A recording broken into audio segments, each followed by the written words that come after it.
हजरत मोहम्मद रसूलुल्लाह सल्लल्लाहु अलैहि वसल्लम ने इरशाद फरमाया, मैं पूरी कायनात में सबसे अच्छा आदमी हूँ, मैं पूरी दुनिया में सबसे अच्छा इंसान हूँ। ऐ मुसलमानों तुम भी सुन लो, मैं तुम्हारे दरमियान सबसे अच्छा इंसान हूँ। इसलिए नहीं कि मैं नमाज बहुत पढ़ता हूँ, इसलिए नहीं कि मैं रोजा बहुत रखता हूँ, इसलिए कि नहीं मैं हज करता हूँ, इसलिए नहीं कि मैं बहुत बड़ा मुत्तकी हूँ, इसलिए नहीं कि मैं मासूम हूँ, इसलिए नहीं कि मैं बहुत बड़ा बरगुसीदा हूँ। आका फरमाते हैं मैं तुम में सबसे अच्छा हूँ। उसकी बुनियादी वजह यह है कि मैं अपनी बीवी के साथ अच्छा हूँ। दोस्तों से मिलना, होटलों में, बड़ी बड़ी होटलों में जाके खाना खा लेना, बिरयानी तोड़ लेना, 65 खा लेना, लॉलीपॉप खा लेना, हम सबको आता है। लोगों घर में मुस्कुरा करके जाना हम सबको नहीं आता। कर रहे थे और मुस्तरिब और परेशान थे, तो अपनी गमगुसार शरीक हयात हज़रत खदीजतुल कुबरा रज़ी अल्लाह ताला अन्हा से फरमाया, क्या खदीजा, ऐसा लगता है कि मैं इस कायनात में नहीं बच सकूंगा, मैं ज़ाये हो जाऊंगा, नहीं बचूंगा। हजरत खदीजतुल कुबरा रज़ी अल्लाह ताला अन्हा ने बड़े एतमाद के साथ, बड़े वसूक के साथ फरमाया, वल्लाही मा युखज़ीक अल्लाहु अबदा, कसम उस खुदाए पाक की जिसके कब्जे में खदीजा की जान है, ए आका अल्लाह आपको ज़ाये नहीं करेगा। हजरत अहले इल्म मौजूद हैं। सिर्फ इंसान के जिस्म में टेम्परेचर नहीं होता, बल्कि अल्फाज में भी टेम्परेचर होता है। हजरत खदीजतुल कुबरा रज़ी अल्लाह ताला अन्हा ने जो दावा किया है, उस दावा में जितना टेम्परेचर डाला है, उस टेम्परेचर को यह हजरत उलमा खूब जानते हैं कि किस कदर ताकीद पर ताकीद पेश किया है। वल्लाही मा युखज़ीक अल्लाहु अबदा, जिसको उर्दू जबान में पूरे तौर पर तर्जमा करके हक अदा नहीं किया जा सकता। बस मैंने समझने के लिए तर्जमा आपकी खिदमत में पेश किया है। कसम उस खुदाए पाक की जिसके कब्जे में खदीजा की जान है, ए आका आपको अल्लाह तबारक व तआला कभी ज़ाये नहीं करेगा, कभी रुसवा नहीं करेगा। हम होते तो बस मान लेते, इतना ही काफी था कि मौलाना ने इरशाद फरमा दिया, पीर साहब ने इरशाद फरमा दिया, फलां साहब ने इरशाद फरमा दिया है। लेकिन आका मदनी हजरत मोहम्मद रसूलुल्लाह सल्लल्लाहु अलैहि वसल्लम ने पूछा, क्या खदीजा ये तो तुम्हारा दावा है, और दावा बिला दलील के साबित नहीं होता, बगैर प्रूफ के साबित नहीं होता। तुमने जो दावा पेश किया है, उस दावे के ऊपर दलील क्या है? हजरत खदीजतुल कुबरा रज़ी अल्लाह ताला अन्हा ने 5 दलीलें पेश की है, और उन 5 दलील को सैयदना इमाम बुखारी अलैहि रहमा ने बुखारी शरीफ के अंदर महफूज किया। फरमाया इन्नका लतसिलुर रहमा, ए आका अल्लाह तबारक व तआला आपको रुसवा और ज़ाये नहीं करेगा। इसलिए ज़ाये नहीं करेगा कि आप इज़्ज़ा और रिश्तेदारों के साथ हुस्न सलूक करते हैं। आप अपने इज़्ज़ा और अपने रिश्तेदारों के साथ हुस्न सलूक करते हैं। पता ये चलता है कि जब नबी इज़्ज़ा रिश्तेदार के साथ हुस्न सलूक करता है तो नबी ज़ाये नहीं हो सकता है। उस नबी की उम्मत भी अपने इज़्ज़ा और रिश्तेदारों के साथ अच्छा सलूक करेगी तो अल्लाह तबारक व तआला उस उम्मत को भी ज़ाये नहीं करेगा, और उसकी फैमिली को भी अल्लाह ज़ाये नहीं करेगा। शर्त यह है कि हम अपने इज़्ज़ा और अपने रिश्तेदारों को पहचानने वाले बने। लोगों मुझे माफ कीजिएगा, आज हमको दुनिया के नामवर लोगों की हिस्ट्री मालूम है, और दुनिया के बड़े बड़े प्लेयरों की हिस्ट्री मालूम है, और नेताओं की हिस्ट्री मालूम है। लेकिन कसम खुदा के अगर कहूं तो हानिस नहीं हो सकता कि आज हमको खानदान का खुद सर्वे रिपोर्ट हमारे पास मौजूद नहीं है। हमारी फैमिली की सर्वे रिपोर्ट हमारे पास नहीं है कि मेरी फैमिली इस मुल्क में कहां कहां आबाद है और किन हालात से दो चार है, उनके तालीमी मसाइल क्या हैं, उनके नाना नफ्का के मसाइल क्या हैं, उनके रहने सहने के मसाइल क्या हैं, उनके मकान और दुकान के मसाइल क्या हैं, उनकी तिजारत और बिजनेस के मसाइल क्या हैं, और उनकी सेहत के मसाइल क्या हैं। आज इन हालात से आज हमारी फैमिली रिपोर्ट मेरे पास मौजूद नहीं। हजरत खदीजा कहती हैं आप चूंकि अपने रिश्तेदारों के साथ अच्छा सलूक करते हैं, इसलिए अल्लाह ताला आपको रुसवा नहीं करेगा। बस ए मोहम्मद रसूलुल्लाह सल्लल्लाहु अलैहि वसल्लम की उम्मत, अगर तुम इस मुल्क में बाकी रहना चाहती हो, और अगर तुम पूरी तवानाई के साथ रहना चाहती हो, और इज्जत और आबरू के साथ रहना चाहती हो, वक़ार और एतबार के साथ रहना चाहती हो, तो आज इस जलसे में अपने आप से अहद करो कि इंशाअल्लाह हम अपने इज्जत और रिश्तेदारों के हुकूक को अदा करेंगे, पहचानेंगे और उसकी खिदमत करेंगे। अल्लाह आपको ज़ाये होने से बचा दे। करेंगे इंशाअल्लाह, करेंगे। आज की सूरत हाल तो यह है कि जितना हम अपने दुख से दुखी नहीं हैं, जितना अपने दुख से अपनी तकलीफ से तकलीफ में नहीं है, उससे कई गुना ज्यादा अपने पड़ोसी के सुख से और उनके आराम से, उनके राहत से दुखी है।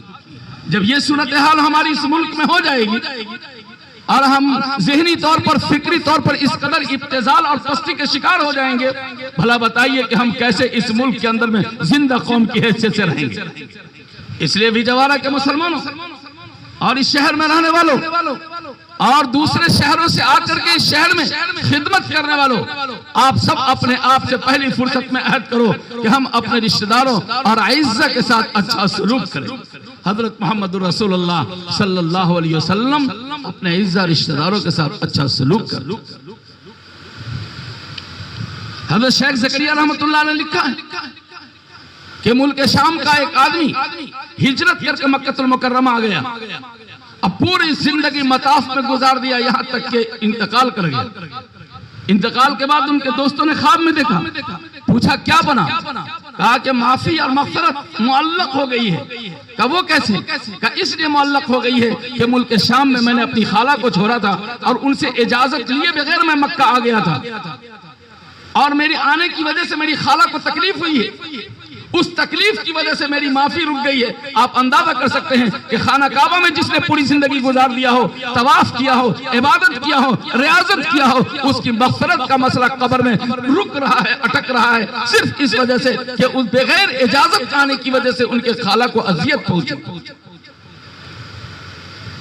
कहा मेरे दोस्त, अगर तुम मेरी माफी चाहते हो, मेरे आखिरत की फिक्र चाहते हो, मेरी आखिरत की राहत के तलबगार हो, तो मुल्क शाम जाओ और मेरी खाला से गुजारिश करो, जब तक मेरी खाला मुझको माफ नहीं करेगी खुदा मुझको माफ नहीं करेगा।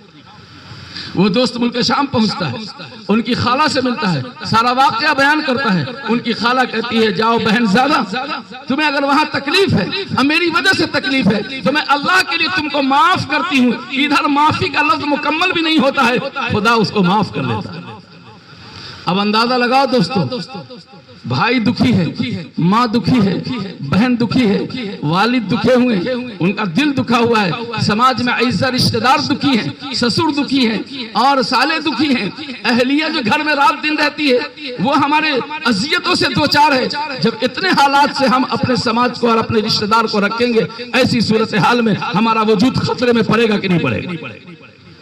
लोगों डंडे के निशानात तो पुष्ट पर मिल जाएंगे, आपको थप्पड़ के निशानात चेहरे पे मिल जाएंगे, लेकिन बाज वो खतरनाक अजियतें हैं जो आज औरतों को घर में दिया जाता है, जिसका निशान एक्सरे मशीन से और अल्ट्रासाउंड मशीन की मदद से भी कोई हासिल करना चाहे तो वो निशानात नहीं मिल सकते। वो है ज़हनी टॉर्चर, अब वो है इज्जत नफ्स से खिलवाड़, इज्जत नफ्स और ज़हनी टॉर्चर। अगर किसी ने अपनी वाइफ को ज़हनी टॉर्चर दिया या इज्जत नफ्स से खिलवाड़ किया और उसका पूरा जिस्म सदमे से दो चार हुआ, तो उस औरत की दो हालत होगी। वो औरत दो हालत से आरास्ता होगी, या तो वो दूध पिलाएगी या हमल से होगी। अगर हमल की मुद्दत में किसी ने अपनी बीवी को ज़हनी टॉर्चर किया तो उसका सदमा उसके जिस्म पर पड़ेगा, और सदमा ज्यादा जिस्म में जो बच्चा परवरिश पाएगा तो उसके नशोनुमा पर और उसके साख पर उसके असरात पड़ेंगे और बच्चा सेहतमंद दुनिया में नहीं आएगा।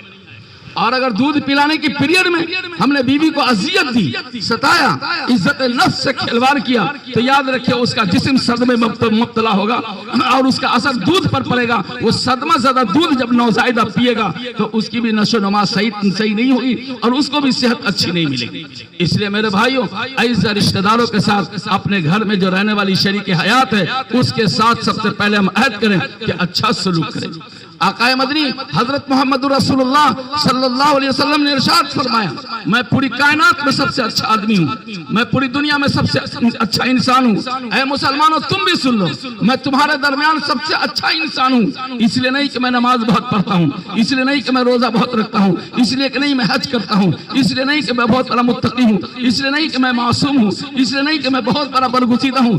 आका फरमाते हैं मैं तुम में सबसे अच्छा हूँ। उसकी बुनियादी वजह यह है कि मैं अपनी बीवी के साथ अच्छा हूं। और अगर किसी को समाज में अच्छा इंसान बनकर आना है, अच्छा इंसान बनकर आना है, तो उसका सैंपल, उसका आइडियल, उसका नमूना हजरत मोहम्मद रसूलुल्लाह सल्लल्लाहु अलैहि वसल्लम ने घर में रहने वाली बीवी को बताया है कि बीवी के साथ जो अच्छा होगा वो इंसान समाज का अच्छा इंसान होगा। दोस्तों से मिलना, होटलों में, बड़ी बड़ी होटलों में जाके खाना खा लेना, बिरयानी तोड़ लेना, 65 खा लेना, लॉलीपॉप खा लेना, हम सबको आता है। लोगों, घर में मुस्कुरा करके जाना हम सबको नहीं आता है। हजरत आयशा सिद्दीक़ा रज़ी अल्लाह ताला अन्हा फरमाती है, क्या क़ाए मदनी हजरत मोहम्मद रसूलुल्लाह सल्लल्लाहु अलैहि वसल्लम एक जंग से आते थे, तलवार रखने भी नहीं पाते थे और दूसरी जंग में जाने के लिए तैयार हो जाते थे। ऐसे हालात में भी आक़ाए मदनी जब मेरे घर में आते थे तो उनके होठों पे तबस्सुम की लकीरें होती थी और उनका चेहरा मुतबस्सम और शगुफ्ता होता था। ऐ लोगों, घर की चौखट पर मुस्कुराना मुसलमानों आपने छोड़ दिया। बाहर में कहकहा लगाना हमको आता है, होटलों में हंसना हमको आता है, लेकिन घर की चौखट पर हमको हंसना नहीं आता है। बताओ हाथ उठा करके कितने लोग हैं जो घर की चौखट पर जाते हो तो होठ पे सलाम की मोती हो और चेहरे पे मुस्कुराहट और तबस्सुम और शगुफ्तगी हो। कितने मुसलमान हैं? बस है मुसलमानों, आज ये अहद करके यहाँ से जाओ कि जब हम घर के अंदर जाएंगे तो सलाम की मोती भी लेकर के जाएंगे, सलाम की डाली भी लेकर के जाएंगे, सलाम की लड़ी भी लेकर के जाएंगे और जब जाएंगे तो मुस्कुरा करके जाएंगे। जाएंगे भाई, घर जाएंगे, घर से मुस्कुराना रुखसत हो चुका। आ जाओ भाई, अच्छा इंसान बनना है तो हजरत मोहम्मद रसूलुल्लाह सल्लल्लाहु अलैहि वसल्लम की आगोश में आ जाओ और अच्छा इंसान आदमी अपने घर में बने। जब घर में अच्छा इंसान बनेगा तो यकीन जानो दुकान में भी अच्छा इंसान रहेगा, मार्केट में भी अच्छा इंसान रहेगा।